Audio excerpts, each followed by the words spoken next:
la forma inicial, se llama como del nombre, ¿sí? Nominativo.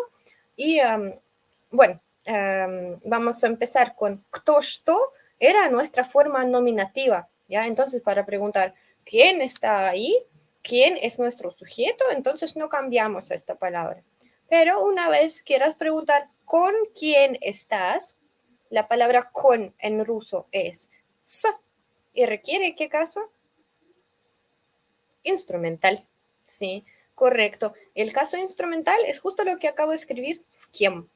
Entonces, en la pregunta, yo no digo с кто ты, ¿sí? Yo digo с кем ты. С кем ты. ¿Da? С кем ты. Con quién estás.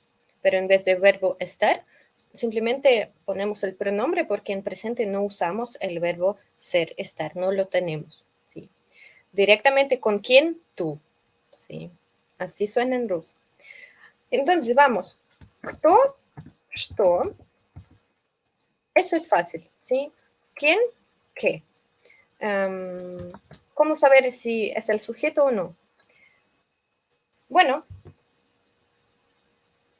es un poco difícil, sí, tenemos que sentir un poco la gramática, porque hay construcciones que son confusas, pero nuestra ventaja es que en ruso y castellano son parecidas. Pero hay varias, sí, no quiero desviar del tema ahora, lo digo rápido.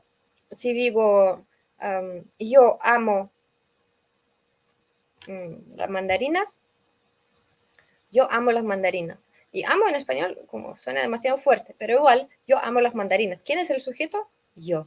Pero si digo, me gustan las mandarinas, el verbo cambia, me gustan, ya es plural porque son las mandarinas que me gustan. Sí, el sujeto cambia. Lo mismo en ruso.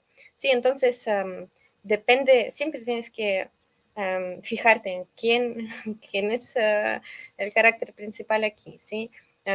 Otro ejemplo que es distinto de castellano es la palabra нужен, ¿sí? Нужен, нужна, нужны. ¿Qué significa нужны? Нужно. Necesario. Entonces, eso es necesario. Y no funciona de la misma manera que el verbo necesitar en castellano, porque en castellano tú dices, yo te necesito, pero en ruso la forma es, tú eres necesaria para mí, entonces tú eres el sujeto. ¿Sí? ¿Sí? ¿Cómo va a ser yo te necesito en ruso? Al revés, pongo a ti como sujeto, ты мне нужна. ¿Sí? Y para cambiar esta frase a la pregunta, ¿sí? Si yo quiero preguntar, yo te necesito, no tenemos que cambiar nada, solo la entonación. ¿Sí? Ты мне нужна. Si la entonación va hacia abajo, es una frase afirmativa. En ruso, si vamos un poco abajo con la entonación, ты мне нужна. Sí. Para darle un poco más de energía, en plan, pero yo te necesito. Puedo ir un poco más arriba y decir, ты мне нужна, ¿sí? Pero para hacer una pregunta, tengo que dudarlo y la palabra que dudo, siempre ahí voy muy arriba con la entonación, ¿sí? Ты мне нужна, entonces hay una diferencia muy grande entre el primer sonido y el último. Ты мне нужна, así va a ser. La lógica, sí, como que la entonación es más importante que el orden de las palabras en ruso, ¿sí? Para hacer preguntas. Si yo digo, я ничего не делаю, ¿qué significa? Significa yo no estoy haciendo nada. Pero si tú me dices que, pero tú no estás haciendo nada, y yo, para dudarlo, quiero preguntar, yo no estoy haciendo nada. ¿Cómo voy a decir eso? Я ничего не делаю, ¿sí?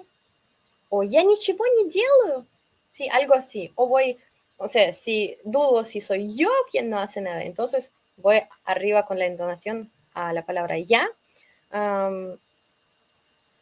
O pues decirlo con ничего, así, nada.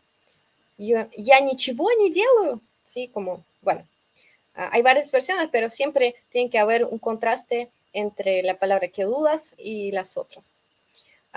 Perfecto, seguimos con кто. Entonces, кто, что, empezamos con eso.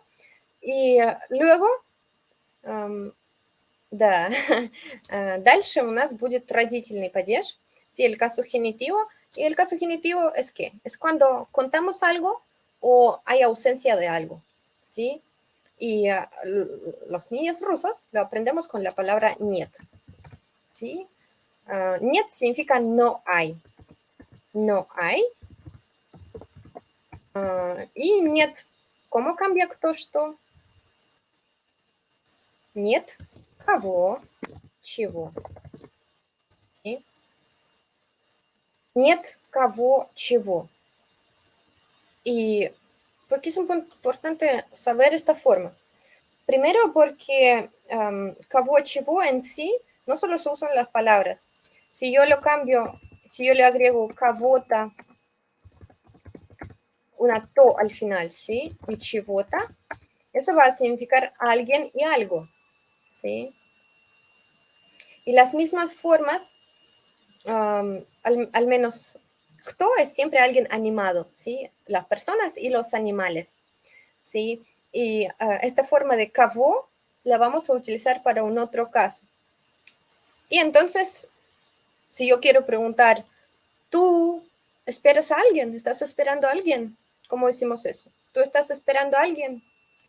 Empezamos con quién, o sea, ты, ¿da? En castellano no lo dices.